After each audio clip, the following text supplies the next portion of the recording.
В эфире телеканала программа «Актуальное интервью». Сегодня День Республики. Якутяне отмечают столетие образования автономии. Как на сегодняшний день развивается регион, все ли мечты инициаторов создания государственности Кулаковского, Аюнского, Барахова и многих других выдающихся политических и общественных деятелей Якутии сбылись, и с каким настроем смотрит республика в будущее, мы поговорим с заместителем председателя правительства Якутии Сергеем Местниковым. Сергей Васильевич, здравствуйте. Добрый день. В чем была важность обретения республикой автономии?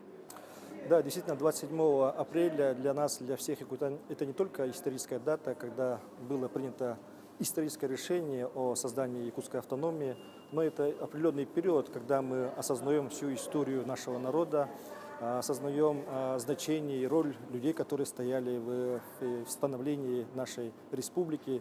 Мы в исторической науке делим условно историю на различные периоды. Ну, так и в нашей Якутии это период до прихода русских казаков в нашу Якутию. Это период с момента основания Якутского острога 1632 года до начала 20 века, когда уже начались определенные предпосылки, когда уже жители нашей Якутии, родоначальники, главы улусов осознавали необходимость самоуправления на территории, огромной территории, на нашей территории Российской империи. И были различные периоды, когда главы улусов избирали делегацию для того, чтобы отправить в царство Российскую империю, в Москву, Санкт-Петербург, для того, чтобы отстоять интересы жителей Якутии. Это вот определенные предпосылки, они шли веками, и, наконец, вот мы в начале 20 века, в 1922 году, обрели самостоятельность, автономию. Это все служит определенным таким предпосылкам к сегодняшнему дню. И сегодня, конечно, такой период, когда в начале 20 века наши великие сыны якутского народа, Максим Кириллович Амосов, Сыр Барахов, Платон Алексеевич Аюнский, они стояли у истоков, когда они добивались принятия решения на различных инстанциях, уровнях. Это приходилось нелегко, множество документов оформлялось, обоснований, доказательства. И вот, наконец, 27 апреля было принято то самое решение, которое провозгласило автономию нашей республики.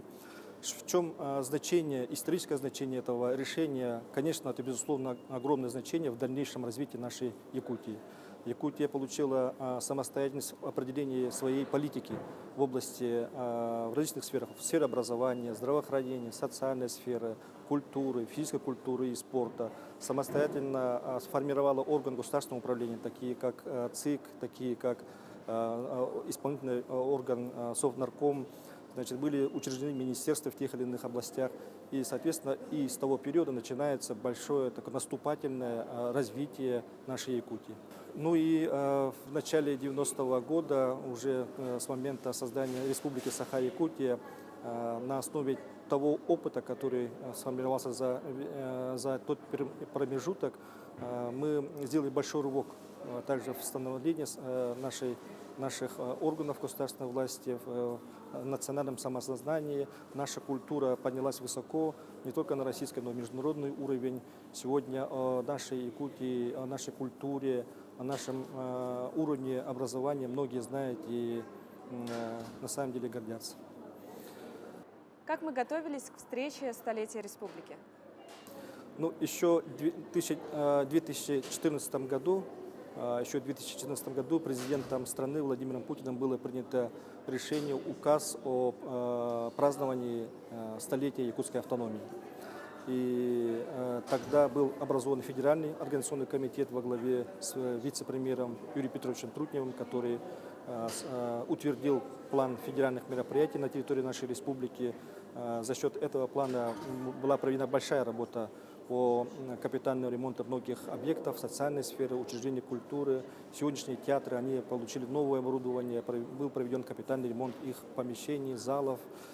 Также построены многие социальные объекты. Вот, также мы недавно открыли большой художественный зал, где демонстрируется галерея зарубежного искусства. Ну и многие мероприятия, они получили поддержку на федеральном уровне. Кроме того, на республиканском уровне был создан также организационный комитет, сформирован план комплексных мероприятий на территории нашей республики. Основной смысл данного плана заключается в том, чтобы каждый житель республики он участвовал в праздновании столетия СССР. Вовлеченность каждого жителя, молодежи, детей в праздновании этого исторического события для нас, для каждого. И для этого на территории нашей республики во многих улусах, населенных пунктах предусмотрено очень много интересных мероприятий. Ну и на самом деле многие учреждения, предприятия сегодня выступают в качестве инициаторов проведения таких мероприятий. То есть это не указка сверху, а когда уже жители, когда уже предприятия, коллективы выходят снизу с инициативой проведения тех или иных мероприятий. Многие музеи сегодня реализуют интересные проекты, которые направлены приурочены к столетию СССР. Многие, значит, коллективы выпустили свою продукцию, приуроченную к столетию СССР. Многие, значит, предприятия также сегодня утвердили планы мероприятий, в которых предусмотрены мероприятия, посвященные столетию СССР. Ну и мы совсем недавно открыли в историческом парке «Россия. Моя история» такой мультимедийный зал, где рассказывается об истории нашей Якутии, современной Якутии.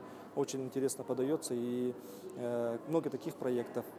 Также недавно, значит, в начале года мы презентовали жителям республики новый научный труд «История Якутии» в 3 томах, который был с таким воодушевлением воспринят жителями нашей республики. Это большой фундаментальный научный труд, над которым мы работали многие годы наши научные работники, ученые и множество других мероприятий. Сегодня наш регион на Дальнем Востоке называют центром развития IT-технологий. По каким направлениям развивается IT-индустрия? Да, действительно, на Дальнем Востоке наша республика является лидером. Многие регионы нам завидуют, и благодаря тем решениям, которые были приняты в свое время главой республики Александром Николаевым, у нас большой задел в этой сфере. И в сфере IT-технологий мы поддерживаем такие области, как мобильные приложения, это и компьютерные игры, это и спектр оказания услуг населению. Сегодня, значит, в условиях, когда мы испытываем определенное санкционное давление, главой республики также принято решение о поддержке в сфере IT-сферы путем финансирования из бюджета республики. И сегодня многие IT-компании уже подали заявку для участия в финансировании, для того, чтобы уже в условиях ограничительных мер, значит, самостоятельно производить свою продукцию и выпускать ее на рынок. Сегодня все больше говорят о креативной индустрии. Как в регионе развивается эта область экономики? На самом деле наша республика очень сильна в этом направлении. У нас многие, значит, продукции местных производителей, это и кузнецы, это и народные мастера, это и художники, это и, значит, мастера народных художественных промыслов. Они выпускают очень интересные креативные продукции. Это вся сфера креативной продукции. И мы хотим, чтобы она стала конкурентоспособной и востребованной на рынке не только внутри республики, но и в России и во всем мире. Для этого, конечно, нужно поддерживать эту сферу, и для этих целей, значит, в настоящее время завершается строительство большого комплекса «Квартал труда», на территории которого будут созданы площадки, пространства для таких мастеров, чтобы они самостоятельно получили поддержку в виде, значит, помещения и создавали свою продукцию и выпускали на внешний рынок. Это очень важно, поскольку мы в нашей республике еще мы определили в нашей республике основным приоритетом не только сырьевую экономику. Наш приоритет – это поддержка несырьевого сектора экономики, где, значит, помимо добычи алмазов, природных ресурсов, на внешний рынок выходит наша продукция местных производителей, в том числе IT-услуги, в том числе продукции креативной экономики, и они должны создать достаточно мощную базу для доходной части нашего бюджета. В нашей республике проживают в мире и согласии более 100 народов. К нам приезжают на постоянное место жительства жители из других регионов. Значит, им нравится у нас, они довольны условиями труда и проживания. Да, действительно, в мире и согласии у нас проживает более 120 народов. и для создания, для гармонизации межэтнических отношений в нашей республике работает отдельная государственная программа и реализуются мероприятия, мероприятия, которые и в сфере культуры, образования. Мы для всех мигрантов, которые к нам приезжают, создаем такие условия, через которые они приобщаются к нашей истории, обучают язык, и тем самым адаптируются в наших современных условиях. Сегодня на сцене Московской консерватории имени Чайковского состоится премьера оперы «Сыгый Кырнастыр» Народного театра Вилюйского улуса. Как в целом развивается культура нашего региона? Вот я действительно недавно побывал в этом спектакле. Здесь он проходил в городе Якутске в театре оперы и балета. Спектакль «Сыгый Кырнастыр» поставлен Вилюйским районом по инициативе главы района. И в этом спектакле особенность в том, что в спектакле принимают участие простые жители Вилюйского района. Из многих наследников Вилюйского района простые рабочие, учителя, не обязательно работники в сфере культуры и искусства, но и другой профессии. Они приняли участие, более 100 участников этого спектакля, прекрасно просто показали спектакль, и у них большой успех, и сегодня они выступают действительно на большой сцене в Москве. Мы надеемся, что это такая проекция, такой проект будет и развиваться в будущем. Что касается нашей культуры, то здесь и раньше, и сегодня уделяется очень большое внимание. Наша культура давно вышла за рамки пределов нашей территории. К нам приезжают представители других народов, из других регионов, из других миров, чтобы узнать, познать нашу культуру. Один чего стоит наш СЭХ, в котором принимают участие многие страны в качестве почетных гостей. И каждым годом обретает большую масштабность наши СЭХ Олонхо, СЭХ Туймады. В текущем году, наконец-то, мы после двухлетнего перерыва проведем наш СЭХ Туймады в городе Якутске. Ну и также будет проведен СЭХ Олонхо в селе Верхневилюйск, Верхневилюйского улуса. Мы также на территории нашей республики реализуем национальный проект «Культура», и благодаря этому национальному проекту создаются комфортные объекты для сельской местности. Сегодня мы можем посчитать уже достаточно много количества улусов, где созданы новые объекты в сфере культуры. По поручению главы республики в прошлом году был завершен объект культурный центр имени Хадулова в селе Майя Мегетингаласского района. В этом году мы завершили культурный центр имени Кулюмнир в селе Барагонцы Усть-Алданского района. В прошлом году был завершен культурный центр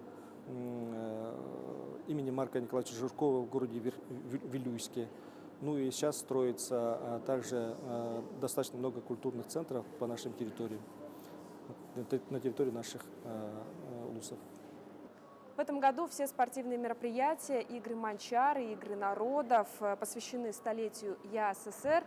Каких высот достигло развитие спорта и физической культуры в республике? В сфере физкультуры и спорта мы в прошлом году завоевали 92 медали.